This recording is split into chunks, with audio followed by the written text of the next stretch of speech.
In the history of human society, although the continuous progress of police criminal investigation technology and the gradual enhancement of people's vigilance, criminal behavior has always lurked in the dark side of society. From cunning thieves to brutal murderers and even the most terrifying serial killers, they all, without exception, bring immense panic and harm to the world. In 1968, it was a year full of controversy and tragedy, because within just 2 months, 2 children were brutally murdered in the Scotswood area of the UK. Victims were 4-year-old Brown and 3-year-old Brian. However, the murderer was not a pedophile, nor an adult. On the contrary, it was the 10-year-old Mary Flora Bell, a girl with a bob haircut and blue eyes, who was the true murderer. On May 25, 1968, Mary lured Brown into the bedroom of an abandoned house and killed him. On July 31st, Mary killed and dismembered Brian. She even carved the initial of her name into his stomach. What's most chilling is that after each murder, she would reveal some information to the victims' families, guiding them to the crime scene to find the body. On ordinary days, she would also tell her classmates that she had killed the person. Mary also wrote about her feelings about murder in a diary. Imagine killing a little boy and then bragging about it everywhere. Isn't that a very fun thing to do? Later, Mary was arrested by the police and diagnosed by psychiatrists as an intelligent, dangerous kid who was skilled at manipulating others, and she was sentenced to life imprisonment. 12 years later, 23-year-old Mary completed her sentence. British laws gave Mary a chance to start over, allowing her to live under a different name. Later, she got married, gave birth to a girl, and became a mother. Due to legal protections, no one knew about her past. Originally, Mary's life would have continued peacefully. The name Mary Bell would have gradually been forgotten. But in 1998, Mary voluntarily revealed her identity. She published a memoir detailing her unhappy childhood. Mary was born on May 26, 1957. Her mother, Betty, was a 17-year-old sex worker with extremely unstable mental health. "Take that thing away from me." It was the first thing Betty said when she saw Mary. Since Betty was a sex worker with many clients, so the true identity of Mary's father remained a subject of controversy. But Mary believed that her father was a man named William, a violent criminal who loved to drink and had been arrested for crimes such as armed robbery. Although Mary regarded William as her father, he never provided any positive support for Mary's growth. As an infant, toddler, and young child, Mary was extremely vulnerable to injury and accidents when she was alone with Betty. For example, Mary accidentally fell out of a first-floor window and accidentally took an overdose of sleeping pills. Obviously, Betty deliberately ignored Mary, causing her to have some accidents, or she was the culprit, wanted to hurt or kill Mary. On one occasion, Betty even sold Mary to a mentally unstable woman through a foster care agency. Later, Betty's sister, Catherine, found out what Betty had done. She angrily accused Betty and immediately rushed to Newcastle, took Mary back from the woman. Seeing Mary's plight, Catherine and her family sought to obtain custody of Mary and free her from Betty's control. However, Betty, the mother whom Mary called a sadist, refused to give up custody of Mary. For Mary, living with her mother was no different from living in hell, because Betty constantly abused her both mentally and physically. Due to work reasons, sometimes Betty would leave home to visit clients in Glasgow.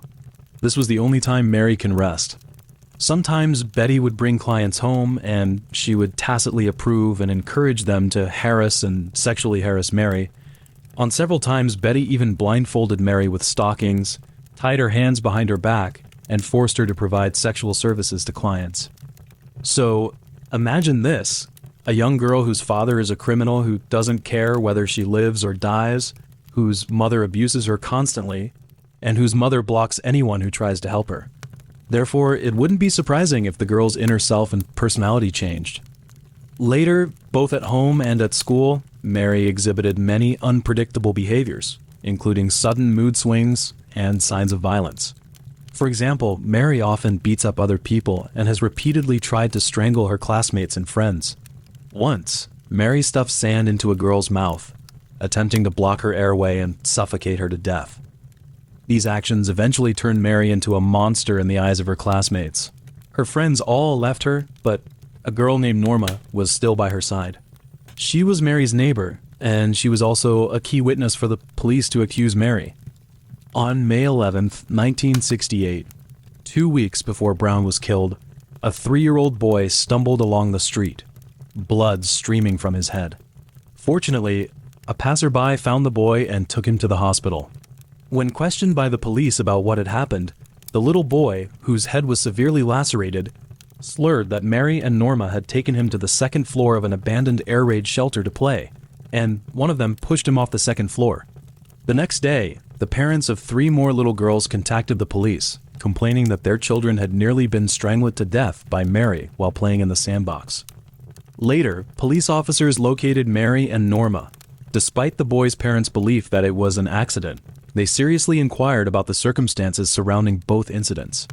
The 2 girls denied the abandoned air raid shelter incident, claimed that they had only accidentally discovered the boy lying on the ground with a head injury. When asked about the case in which 3 girls were nearly strangled to death, Mary denied any involvement. But Norma said, at that time, Mary had approached one of the girls, asked, "What would happen if you strangled someone? Would they die?" And then Mary grabbed the girl by the throat. The other 2 girls were so scared that they couldn't move, just helplessly watching as the girl's face turned purple. And Mary also did the same thing to them. After clarifying the facts of the case, the police officers reported Mary's violent behavior to headquarters, but due to their age, Mary and Norma received only a warning. No charges were filed. In those days, the crime rate in the Scotswood was extremely high. Many children have been involved in theft and robbery. Mary was only 8 or 9 years old, and she was a girl. So, compared with what other children have done, her behavior has not attracted everyone's attention. The mother's torment, the school's neglect, and the lack of social supervision, if any of these had provided Mary with adequate support and intervention, perhaps the 2 murder cases could have been averted. In those days, with nowhere else to play, children in the area often played near abandoned houses. Most of the time, they stayed on a wasteland with many abandoned houses, and the street near that place was called St. Margaret's Road. On May 25th, 3 boys discovered Brown's body in an abandoned house on this street. He was leaning against the window, with blood and saliva dripping from the corner of his mouth onto the floor. The police arrived at the scene quickly after receiving the alarm. To the officers' confusion, apart from some blood and saliva on Brown's face, there were no obvious signs of violence. Brown did not die from stabbing or violent beating, but they found an empty bottle of painkillers. With no further clues, the police eventually ruled that Brown's death was caused by accidental overdose of painkillers. Meanwhile, Mary and Norma found Brown's aunt. They told her that one of her sister's sons had just been in an accident. We think it was Brown, but we couldn't tell for sure because he was covered in blood. And the day after the case, Mary and Norma broke into a nursery and vandalized it. They tore up books, overturned tables, and splashed ink on the walls. On May 27th, staff discovered that the nursery had been vandalized and immediately notified the police. When the police officers arrived at the scene, they found 4 scattered pieces of paper with the following written on them: "We did indeed murder Brown, you bastard. Let's go kill someone." Clearly, the officers considered these words to be a sick prank, while for the nursery, it was just the latest and most disturbing in a series of burglaries. No one took this matter seriously. A few days later, Mary and Norma showed up at the Brown family's doorstep. They told Brown's mother that they wanted to see Brown. Just as she gently said that they couldn't see her son because Brown was dead, Mary replied, "Oh, I know he's dead. I just want to see him in his coffin." Hearing these words from a 10-year-old girl, Brown's mother said nothing. She simply turned around and closed the door. Mary also shouted loudly at school, "I am the killer." Some people saw Mary and Norma playing at the place where Brown was killed, and then Mary would point to that spot and say, "I am the killer. That is where I killed him." In addition, Brown's murder cast a shadow over the Scotswood neighborhood, with people believing that abandoned buildings had taken the child's life. So the community organized a march to condemn the government for not addressing these dangerous buildings sooner, and one of the children holding a march banner was Mary. On July 31st, Mary stopped a frantic girl and asked her, "Are you looking for your brother Brian?" Brian was a 3-year-old boy who usually only played near his home.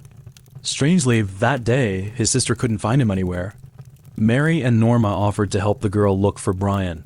Then they took her to an abandoned building and Mary pointed inside, saying, "Maybe your brother is playing inside." But the girl didn't think Brian would stay there. As his older sister, she knew Brian was very timid and would never go to such a place, so she went to other places to continue looking for Brian. However, at 11 p.m., the police found Brian's body at that location, covered with weeds and gray clothing fibers, with a broken pair of scissors nearby. Following the forensic examination, a shocking piece of news was made public. First, Brian died at around 3 p.m. The cause of death was suffocation, as Brian's throat had several bruises and scratch marks from fingernails, and his lips showed obvious signs of cyanosis. In addition, the boy's legs were stabbed multiple times with scissors by the killer, and a letter was carved into his abdomen. However, the most unsettling aspect was that numerous clues indicated the killer who murdered Brian was a child.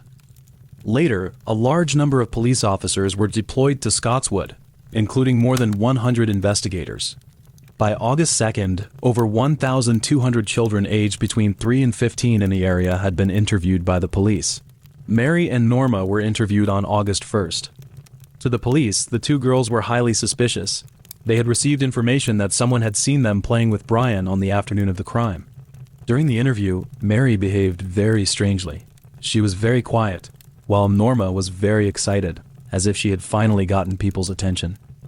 Under further questioning, Mary said that on the day of the case, she saw an 8-year-old boy playing with Brian, and the two seemed to have fought over a pair of broken scissors. Mary also accurately described the appearance of the scissors.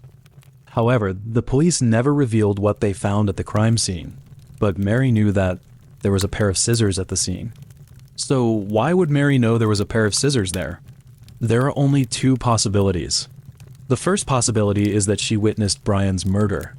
The second possibility is that she was the killer. Furthermore, the boy Mary identified was confirmed by the police to have been taken to Newcastle International Airport by his parents on the afternoon of the day of the case. Clearly, he did not have time to commit the crime. On August 4th, Norma's parents contacted the police, claiming that Norma wanted to reveal the facts she had been hiding.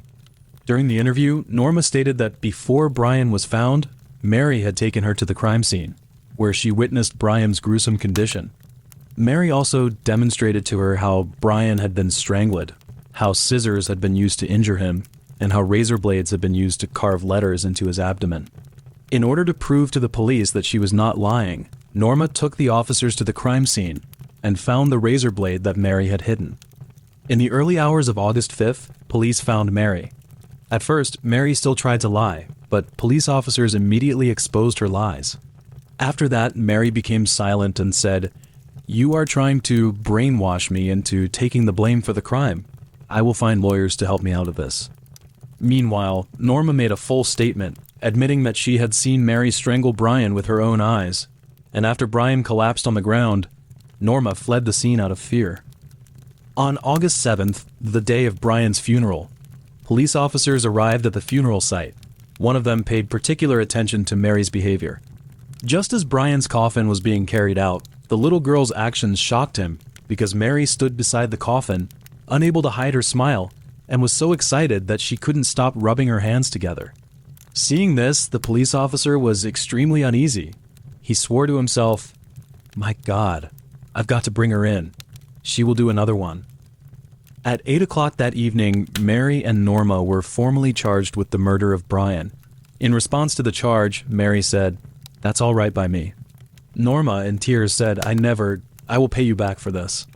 Later, Mary prepared a written statement in which she admitted that she was at the scene when Brian was killed, but the murder was Norma's doing. Both girls also underwent psychological evaluations. The assessment results showed that Norma was mentally slow and had a submissive character not good at hiding her emotions, while Mary was a clever, cunning person prone to emotional swings.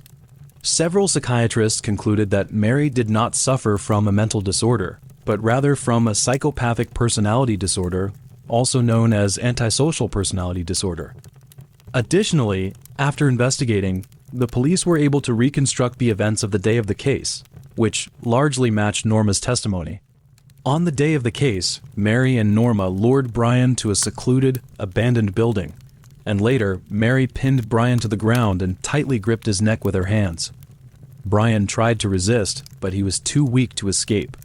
Then, Mary wanted Norma to strangle Brian, but Norma was so frightened that she just cried and did nothing. Eventually, Brian gradually lost signs of life, and Norma took the opportunity to flee the scene. After that, Mary took out the scissors she had with her and stabbed Brian's legs several times, also used a razor to carve marks on Brian's stomach.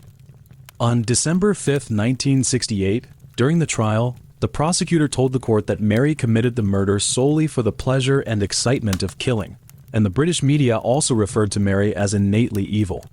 In the end, given Mary's age, she was sentenced to life imprisonment, but it was not for murder, but for manslaughter. Because the psychiatrist convinced the jury that Mary exhibited typical symptoms of mental illness and could not be held fully responsible for her actions. And Norma, considered an unwilling accomplice, was acquitted. The whole story, Betty will inevitably become a topic of conversation, because she gave Mary a large dose of sleeping pills, so Mary gave Brown a large dose of painkillers, killing him. Because she tacitly allowed her clients to sexually harass Mary, so Mary stabbed Brian's legs multiple times with scissors and dismembered part of his genitals. Furthermore, during Mary's detention at the institution, Betty did not comfort Mary or say a single kind word to her. On the contrary, she complained that she had become the mother of a child murderer and was treated coldly by many people. The shameless Betty even collaborated with some newspapers to expose Mary's personal privacy to everyone. Later, Mary wrote a letter to Betty saying, "Please, Mom, put my tiny mind at ease. Tell judge and jury on your knees they will listen to your cry of please. The guilty one is you, not me. I am sorry it has to be this way. We'll both cry and you will go away. Tell them you are guilty, please. So then, Mom, I'll be free." In 1980, Mary was paroled from prison. The law in the United Kingdom provided her with an opportunity to start a new life, shielding her from public abuse and attention. In 1998, Mary's book caused an uproar in the UK. Many people believed that Mary was exploiting her crimes for profit. The British Prime Minister at the time also publicly condemned her. Later, Mary and her daughter applied to the court for lifelong anonymity. She moved with her family to a new place, and now, almost no one knows her true identity. Sadly, such protection has not been extended to the families of victims. Even today, decades later, reporters will often disturb the lives of the victims' families, let them recall the moments of losing their loved ones.